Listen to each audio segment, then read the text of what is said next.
मालिकेत येणार रंजक वळण, अभिनेत्रीचा होणार मृत्यू। आबोली ही मालिका जवळपास 3 वर्ष प्रेक्षकांचं भरभरून मनोरंजन करत आहे।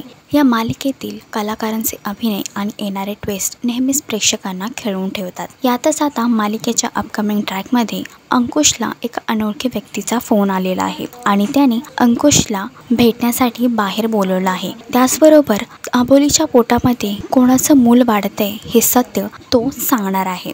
पण तिथे गेल्यावर अंकुशचा कॅन्डीमॅन बरोबर सामना होतो आणि कॅन्डीमॅन त्याला हिप्नोटाइज करतो। त्यानंतर तो आबोलीचा जीव घे असं त्याला सांगतो। तर खरंच अंकुशच्या हातून आबोलीचा जीव जाईल का कॅन्डीमॅनला फसवण्याचा आहे आबोली आणि अंकुशचा हा नवीन डाव? हे बघण्यासाठी आबोली ही मालिका नक्की बघा आणि अशीच अपडेट बघण्यासाठी तुम्ही आमचं चॅनल डेली चक्कर रिजनल ह्याला लाईक, शेअर आणि सबस्क्राईब करा।